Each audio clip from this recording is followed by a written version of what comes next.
नमस्कार शेतकरी मित्रांनो, मी तुमचा मित्र जनार्दन वागरे. इस्रायल तंत्रज्ञानाने आंबा फळबाग शेतीमध्ये आपलं स्वागत आहे. मित्रांनो, बघू शकता की अशा प्रकारे आपली इस्रायल तंत्रज्ञानाने आंबा फळबाग लागवड आहे. आणि बऱ्याच लोकांचे फोन येऊन गेले की ह्या वर्षी सर बऱ्याच ठिकाणी पानं गुंडाळणाऱ्या अळीचा प्रादुर्भाव, म्हणजे एक्झाम्पलला तुम्हाला दाखवतो. अशा प्रकारे पानं गुंडाळणाऱ्या अळ्या ज्या आहेत त्या पावसाळ्यानंतर लगेच दिसायला लागल्या. तर अशा बागेंमध्ये तुम्हाला पहिल्यांदा हा जो भाग आहे हा रिमूव्ह करायला लागेल हाताने, नाहीतर मग याच्यावरती प्रोफेक्स सुपर त्याच्याने प्रोफिनोफॉस आहे त्यामध्ये, आणि सायफरमेथ्रिन आहे. काय? प्रोफिनोफॉस आणि सायफरमेथ्रिन आहे. 2 ml प्रति लिटरला घेऊन त्याची फवारणी करा. जर तुम्ही वेळीत कंट्रोल केलं नाही तर इथं ज्या निर्माण होणाऱ्या आळ्या आहेत ह्या नंतर हा मोहर आहे याच्या देठांमध्ये घुसायला सुरुवात करतात, हा मोहर खायला सुरुवात करतात. मग त्यामुळे तुम्ही सर्वांनी काळजी घ्यायला पाहिजे की अशा वेळी तुम्ही प्रोफेक्स सुपर हा पहिला फवारा तर तुम्हाला दाखवतो. बऱ्याच ठिकाणी ह्या बागेत सुद्धा बऱ्याच ठिकाणी अशा प्रकारे तुम्हाला दिसेल की पानं गुंडाळणाऱ्या आळ्यांनी पूर्ण पानं खाऊन टाकलेले आहेत, पानं गुंडाळलेली आहेत. हे बघा, मग इथं विपरीत परिणाम काय झालेला आहे की या फांदीला तुम्ही जर बघितलं तर मोहर यायला चान्सच राहिलेला नाही. बघा, हे बघा.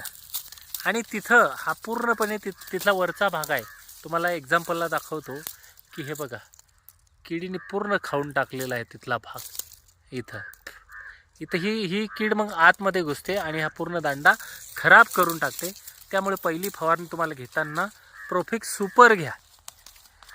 प्रोफेक्स सुपर घ्या. हे गोष्टी रिमूव्ह करायला पाहिजे, बाग स्वच्छ करायला पाहिजे. त्याच्यानंतर तुम्हाला अशा प्रकारे फ्लावरिंग आलं की बघायचं आहे की निरीक्षण करायचं आहे बागेमध्ये कुठं चिगट पानं आहेत का. आता ह्या बागेत कुठेही चिगट पानं नाही, याचा अर्थ अजूनही मँगो हॉपर्स म्हणजे तुडतुडे कुठंही दिसत नाही.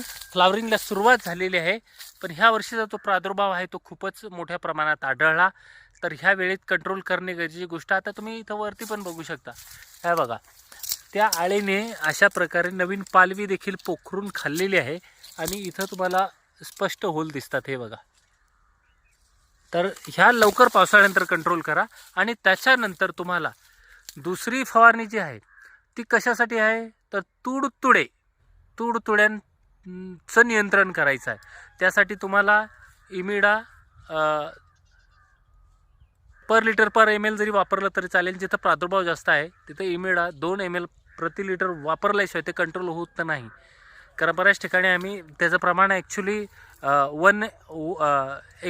2 लिटरला 1 ml आहे, परंतु त्याच्याने बऱ्याच ठिकाणी मी बघितलं की ते प्रमाण सांगून तिथं फवारण्या करूनही कंट्रोल झालेलं नाही. तर आपण 1 ml 1 लिटर जरी घेतलं तरी बऱ्या प्रकारे प्रमाण होतं आहे.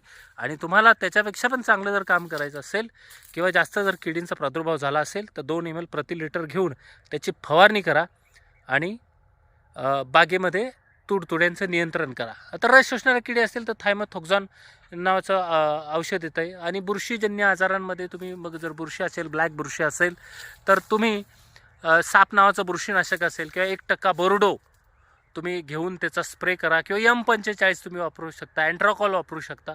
अशा प्रकारे विविध जे बुरशीनाशकं आहेत ते एकमेकात संलग्न असलेले बुरशीनाशक आणि कीटकनाशक यांचा समतोल साधून तुम्ही फवारणी करणे गरजेची गोष्ट. आता ह्या बागेला लगेच आता तुम्ही जर बघितलं तर आता पूर्ण शुष्क बाग झालेली आहे. जर प्लास्टिकसारखं झालं असेल तयार तर समजायचं की याला परिपूर्ण ताण बसलेला आहे. आता ह्या अशा बागांना तुम्ही पाणी सोडणे गरजेची गोष्ट आहे. अजून 3-4 दिवसांनी याला पाणी सोडल्यानंतर पूर्ण मोहर बाहेर येईल आणि चांगलं उत्पादनासाठी फ्लावरिंग तयार होईल. धन्यवाद. जय महाराष्ट्र, जय बळीराजा.